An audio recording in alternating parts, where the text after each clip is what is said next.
The Toronto Blue Jays waited a while to get involved into the party, but they just made their first trade of deadline day by acquiring Paul DeJong from the St. Louis Cardinals. And this is coming in the midst of the Bo Bichette injury. There's a lot of uncertainty there, but they got some infield relief. So we'll break that down and much more on this episode of Jays Digest.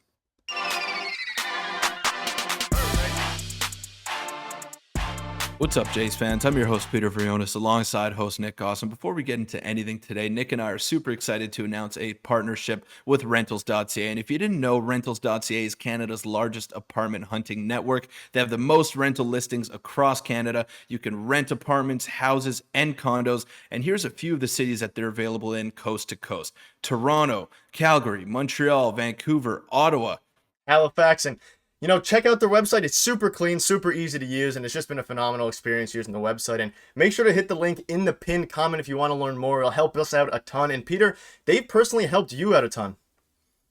That's right. Now, Nick, I need an apartment during school time, and I move out when I do go to school and my semester starts, and they've helped me out a ton. The website is just so easy to use, and it's made the transition so much smoother for me. Yeah, so make sure to check them out, and thank you guys again at Rentals.ca for partnering with us. But let's get into this crazy video because the trade deadline is starting. It's heating up quickly, and the Jays are in tons of rumors. And Peter, a John Heyman bomb drop. Really, it was John Morrissey who was the first guy to drop it. But Paul DeJong to the Jays. The return is known, which we'll get into in a minute. But Peter, this is the start of seemingly something much, much bigger for the Jays over the next 3 to 4 hours. Right. Now, this is just the first domino to fall on this trade deadline day for the Jays. The Bo Bichette injury is something very unprecedented. He's not someone that misses games, and he's only missed 7 games in his entire major league career. So him going down was definitely a big blow to the Blue Jays offense. But Paul DeJong was probably the worst offensive talent when it comes to infielders on the trade market. So they went out and got him, and you got to believe that a secondary move is coming. And obviously, Teoscar Hernandez has been now voted as probably the front runner. The Jays are the front runner to go out and land Teoscar Hernandez. So wouldn't that be something if they can go out and acquire the former Blue Jay to bolster that lineup? But Paul DeJong is someone who's very good defensively, someone that can play shortstop at an elite level defensively, and will definitely help out the Jays if Bo Bichette were to miss an extended period of time. And he is someone that does have some power at the plate, not the greatest of hitters, definitely not an offensive superstar, but he is an upgrade over Espinal or anyone else that would have manned the position apart from Bo Bichette. Yeah, that's the big thing here is an upgrade over Espinal. He has that power, so provides some sort of fear factor, going into, bottom of the 8th inning, bottom of the 9th inning, have some power there. And like you said, he's not as flashy as some of the other guys, but we did just upload a video about an hour ago kind of talking about Paul DeJong. So if you want to learn more, you can go check that out. But, this is obviously originally broke by John Morrissey. And you can look at his splits here, and he does very, very well versus left-handed pitching. And Peter, this is the big thing here. Kind of, hits 2 birds with 1 stone to a degree. But like you said, Teoscar Hernandez, the Jays are the front runners for him right now, and he would just bolster this offense even more. But he has an 822 OPS this year against left-handed pitchers, and that is something that is very, very good, and kind of something that they expected Espinal to bring this year. So this is kind of like what maybe they expected Espinal minus the power to bring. And Espinal's glove hasn't been there, his power hasn't been there, and Paul DeJong has a phenomenal glove and some power from the left-handed side. Well, against left-handed pitching. Yeah. Yeah, exactly. And you touched on it right there. He's a very toolsy type of guy. He's not very fast, but he's got extreme power. He's got a good arm, and he's a very good fielder as well. So he's got 13 home runs on the season. Definitely going to be a welcomed addition to this lineup. It's not a blockbuster deal by any stretch, but this is someone that the Jays needed because I guess the Bo Bichette injury is maybe a little bit more serious than we want to assume. So he's going to have to miss an extended period of time. And there's a big stretch of games that could make or break the Blue Jays season coming up here. They got 3 more games against the Orioles. They're playing against the Red Sox, who they have not been able to solve this season.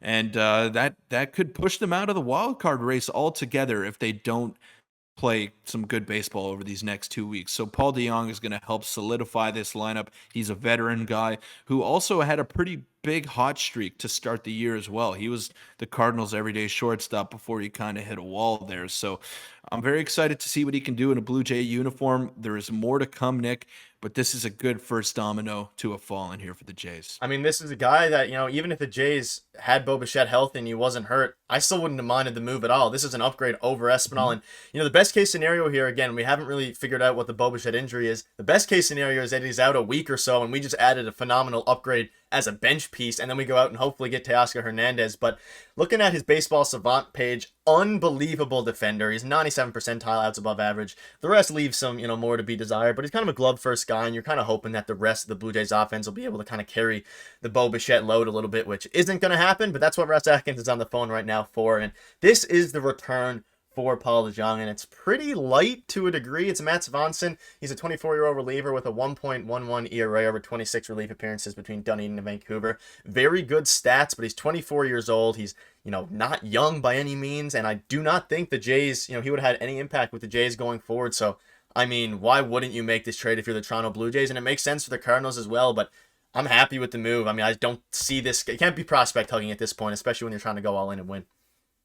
Yeah, Matt Svanson, it's the first time I've heard of him, Yeah. and call me a casual Blue Jay fan if you want, but I mean, he's not even in the top 30 prospects in the Blue Jays pipeline. He's 24 years old. He's going to turn 25 this season, and he's still in high A Dunedin. So if you want to look at it that way, he's kind of a non-prospect. So you're giving up basically nothing to go out and acquire someone that you desperately need, someone that will help your major league ball club right away.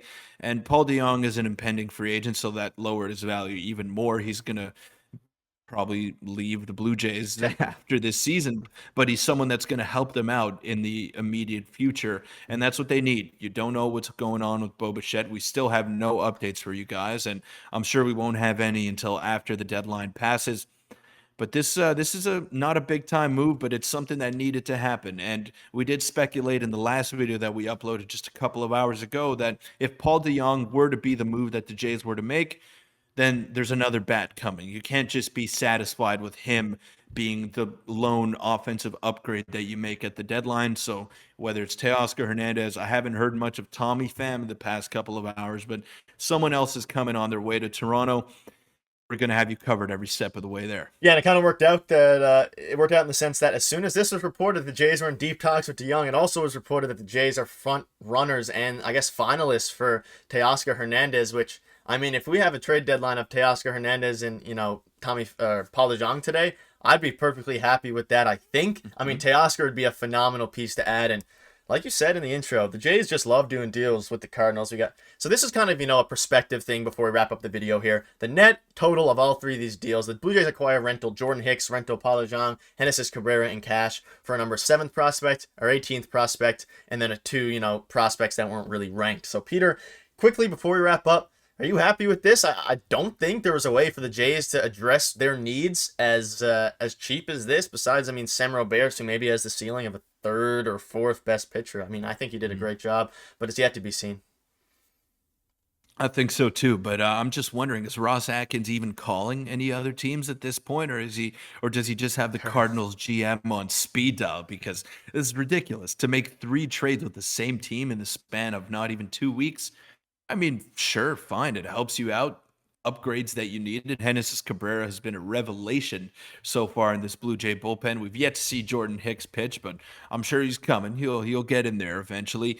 And Paul DeJong, like we said, obviously it's not the news that we wanted. Bo Bichette being out, and we don't know how long he's going to be out for, but this is probably as good as you could have done in the current situation that you're in if you're the Blue Jays. But like we said before, like we've said multiple times, Nick, there is more to come.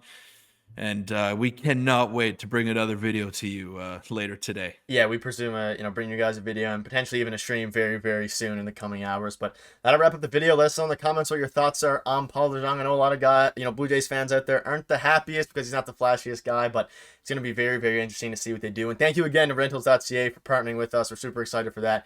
And we'll see you guys in a couple hours, hopefully, for maybe a Teoscar Hernandez trade.